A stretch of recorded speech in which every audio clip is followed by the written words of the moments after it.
Assalomu alaykum, aziz yurtdoshlar, qadrli otaxonlar va onaxonlar. Bugungi videomizda sizlar bilan hamma uchun dolzarb bo'lgan, so'nggi paytlarda quloqqa chalingan, ammo ko'pchilikni tashvishga solayotgan bir yangilikni, ya'ni bok soligi deb nom olgan. Hozirgina paydo bo'lgan yangi va g'ayrioddiy soliq haqida barcha tafsilotlarni huquqiy jihatdan tahlil qilib beraman. Tayyorlaning azizlarim, chunki bu yangilik ko'pchiligimizning hayolimizga ham kelmagan edi. Aftidan, endi nafaqat yerga, balki hovlingizdagi har bir mevali daraxtga, hatto o'zingiz boqib yurgan tovuqqa ham soliq to'lashimiz kerak bo'ladi. Ha, to'g'ri eshitdingiz. Hokimiyatlar shoshilinch topshiriq olib, har bir sotix yerni, har bir mevali daraxtni va hatto shaxsiy hovlilardagi tovuqlarni ham qayta hisoblashga kirishgan. Noqonuniy deb topilgan issiqxona yoki ortiqcha deb hisoblangan chorva mollari uchun endi yirik fermerlar kabi foyda soligi undirilishi mumkin ekan. Soliq kodeksining 411-moddasiga ko'ra, soliqdan qochganlik uchun jarima 5 bazaviy hisoblash miqdorigacha, ya'ni 1.700.000 so'mni tashkil qilishi mumkin. O'zingiz uchun pomidor ekdingizmi, davlatga pul to'lang. Bu axir qanday gap bo'ldi?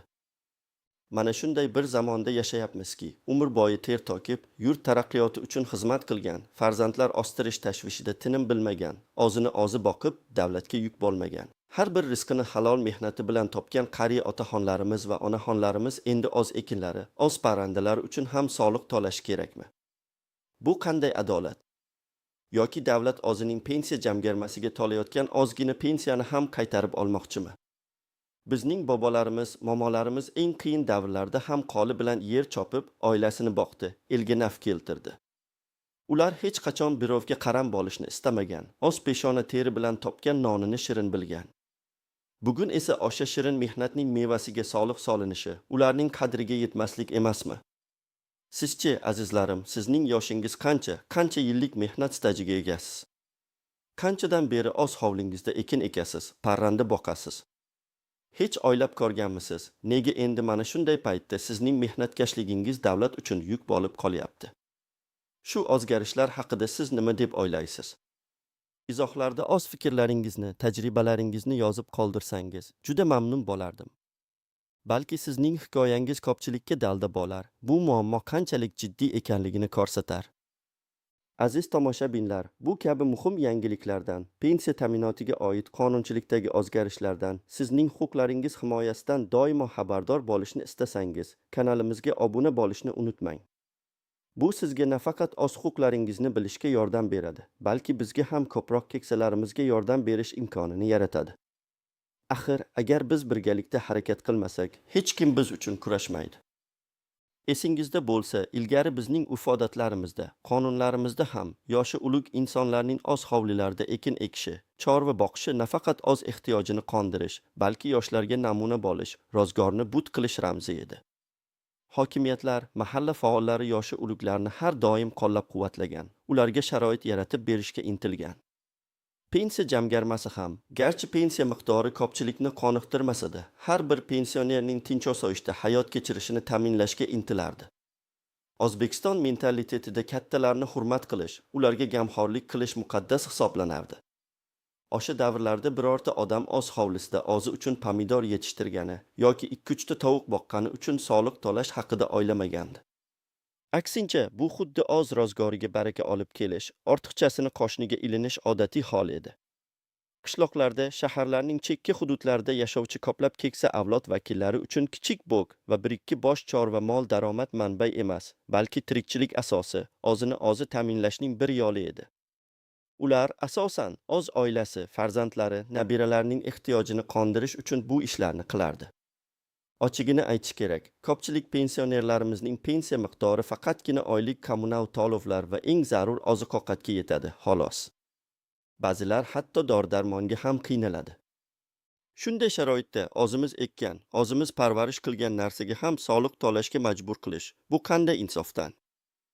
Bugungi kunda esa vaziyat butunlay o'zgarmoqda. Hokimiyatlarga berilgan topshiriq faqatgina xato hisoblab qo'ygan yerlarni aniqlash emas, balki har bir insonning shaxsiy tomorqasidagi har bir ekinni, hatto har bir jonivorni ham nazoratga olishdek ko'rinadi. Soliq kodeksining 411-moddasi, agar sizning faoliyatingiz tadbirkorlik faoliyati deb baholansa, daromad soligi undirilishini nazarda tutadi. Ammo azizlarim, o'z hovlisida bir necha tup pomidor ekkan, 1-2 tovuq boqayotgan o'zbek qariyasi tadbirkormi? U millionlar ishlab topayotgan fermermi? Axir tadbirkorlik bu foyda olishga yo'naltirilgan muntazam faoliyat-ku. Bizning otaxon va onaxonlarimizchi? Ular o'z sog'ligini o'ylab, toza, ekologik mahsulot iste'mol qilishni istab yoki shunchaki oilasini boqish uchun bu ishlarni qiladi. Ularning maqsadi foyda ko'rish emas, o'zlarini va yaqinlarini ta'minlash. Davlatning bu harakati, to'g'risi, juda shubhali va adolatsiz. Bu vaziyatda qaysi toifadagi pensionerlar ko'proq xavf ostida? Birinchi navbatda qishloq joylarda yashovchi, yirikroq tomorqa uchastkasiga ega bo'lganlar. Ular doimo o'z yerlarda ekin ekib, chorva boqib kun kechirgan. Ikkinchidan, yolg'iz keksalar yoki ozgina pensiya bilan kun kechirayotgan pensionerlar. Ularning daromadi deyarli yo'q va shu sababli ham o'zlariga yetishtirgan mahsulot ularning asosiy oziq-ovqat manbai hisoblanadi. Shaharlarda yashovchi, ammo kichik hovlisi bor pensionerlar ham bu ta'sirga tushishi mumkin. Masalan, Farg'ona vodiysining chekka bir qishlog'ida yashovchi Oysha momo haqida o'ylab ko'raylik. Uning yoshi 70 dan oshgan. Turmush o'rtog'i yoshlikda vafot etgan, 5 farzandni bir o'zi katta qilgan. Pensiyasi bor yo'g'i 800 ming so'm. Bu pul dori-darmoniga ham, oylik kommunal to'lovlariga ham yetmaydi. Oysha momo 25 sotixlik kichik bo'giga har yili pomidor, bodring, kartoshka ekadi. 2-3 ta tovuq boqadi. Bu mahsulotlar uning o'ziga, ba'zida qishda shahardan kelgan nabiralariga tatib beradi. Uning maqsadi pul topish emas, balki o'zini boqish, davlatga yuk bo'lmaslik. Endi esa uning bu mehnatiga ham soliq solinadi. Oysha momo bu pullarni qayerdan oladi? Yoki Toshkent viloyatining O'rtacha Chiq tumanida yashovchi Ahmad aka haqida o'ylab ko'raylik. U 40 yil maktabda o'qituvchilik qilib, yosh avlodga ilm bergan. Pensiyaga chiqqach, o'zining 6 sotiflik hovlisini obod qilishga kirishdi. U yerda xotinining qistovi bilan bir necha tup gilos, orik ekkan, issiqxona qurib, o'zi uchun kokatlar yetishtiradi. Ahmad aka uchun bu hobbi ham, qariyalikdagi mashg'ulot ham, ro'zg'orga oz bo'lsa-da foyda ham. Endi u ham tadbirkor hisoblanib, soliq to'lashi kerakmi? Uning pensiyasi 1 million 200 ming so'm atrofida. Shuncha yil vatan uchun xizmat qilgan, vijdonan ishlagan insonlarning taqdiri mana shunday bo'ladimi? Ular nega bu kunlarga yetdi? Mana shunday odamlar o'z mehnatlari bilan yashayotgan, davlatga emas, o'zlariga suyanayotgan insonlar bu soliq tufayli yanada qiyin ahvolga tushishi mumkin. Pensiyalarni oshirish masalasiga kelsak, ko'pincha har yili inflyatsiya hisobiga pensiyalar ozmoz oshirilishi haqida gapiriladi. Pensiya jamg'armasi ham bu borada o'z hisobotlarini beradi. Ammo bu oshishlar deyarli har doim narx-navoning ko'tarilishiga yetib bormaydi. Agar pensiyalar oshirilsa ham, endi mana shunday yangi soliqlar paydo bo'lib, bu ozgina oshish ham hech bo'lmagandek bo'ladi. Ba'zi pensioner toifalariga, masalan, Ikkinchi jahon urushi qatnashchilari va ularga tenglashtirilgan shaxslar, yolg'iz keksalar uchun maxsus imtiyozlar yoki qo'shimcha to'lovlar belgilanishi mumkin. Lekin umumiy olganda, oddiy mehnat pensioneri uchun bu yangi soliq og'ir yuk bo'ladi. Masalan, Samarqandning qadimiy mahallalaridan birida yashovchi Nurullo bobo va Zuhra aya hamisha tejamkor, mehnatsevar insonlar bo'lishgan. Nurullo bobo 50 yildan ortiq ustalik qilib, elga xizmat qilgan, Zuhra aya esa 11 farzandni katta qilgan. Ular umr bo'yi tinch osoyishta qariyalar yoshini orzu qilib, har bir tiyinni tejab yashagan. Hozirgi pensiyalari 1 million 400 ming so'm atrofida. Ular kichik hovlisida o'z ekinlarini ekadi, 2-3 tovuq, bitta echki boqadi. Bu ularning kunlik sut va tuxum ehtiyojini qoplaydi. Endi ular ham shu kichik xo'jaligi uchun soliq to'lashlari kerakmi? Axir ular katta fermer emas, butun umr yurtga xizmat qilgan oddiy qariyalar-ku. Bu ularning qariyalik oromiga rahna solish emasmi? Ular uchun har bir so'm muhim.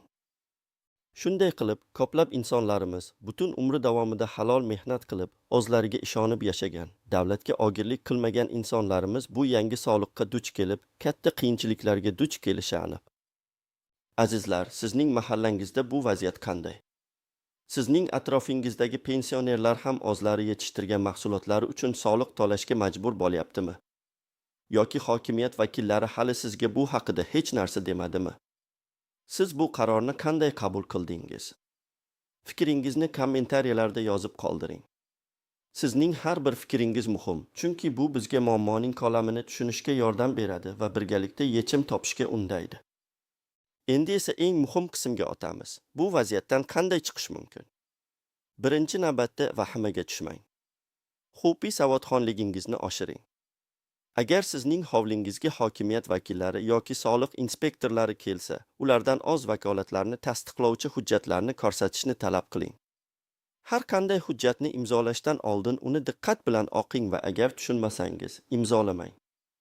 Sizning ro'zg'oringizga tegishli har bir ma'lumotni yozma ravishda berishlarini talab qiling. Ikkinchidan, o'zingiz yetishtirayotgan mahsulotlar asosan shaxsiy iste'mol uchun ekanligini ta'kidlang. Qonunchilikda shaxsiy iste'mol va tadbirkorlik faoliyati o'rtasida aniq chegara bor. Sizning maqsadingiz foyda olish emas, balki oilangizni ta'minlash ekanligini tushuntiring. Agar imkoni bo'lsa, o'zingizning mayda xo'jaligingizdan oladigan daromad miqdorini hujjatlashtirishga harakat qiling. Masalan, agar qo'shningizga sotgan bo'lsangiz ham, bu muntazamlikka ega bo'lmasligi kerak. Uchinchidan, mahalla raisi va mahalla faollari bilan bog'laning. Ular hamjamiyatning manfaatlarini himoya qilish kerak. O'zingizning vaziyatingizni tushuntiring va ularning yordamini so'rang. Mahalla oqsoqollari faollarning keksalarimizning tarafida turishi juda muhim. Agar bu muammo ko'plab pensionerlarga tegishli bo'lsa, mahalla orqali jamoaviy murojaat tashkil qilish mumkin. Jamoaviy murojaatlar har doim alohida murojaatlarga qaraganda ko'proq e'tiborga olinadi. To'rtinchidan, yuridik maslahat olishdan cho'chimang. Agar sizga soliq hisoblansa yoki jarima solinsa, malakali yuristga murojaat qiling. Unutmang, sizning huquqlaringiz bor va ularni himoya qilish mumkin.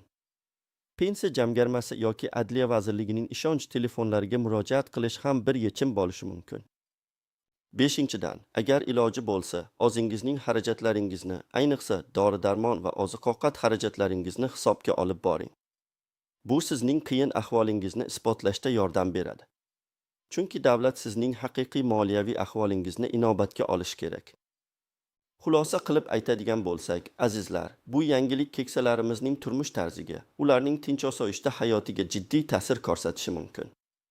O'z og'zidan qisib, yerdan undirgan rizqi bilan kun kechirayotgan insonlarimiz uchun bu yana bir og'ir yuk bo'ladi. Endi o'zingiz o'ylab ko'ring, ter to'kib, mehnatingiz bilan yetishtirgan, o'z oilangiz uchun mo'ljallangan mahsulot uchun davlatga soliq to'lash qanchalik adolatli. Siz bunga rozimisiz?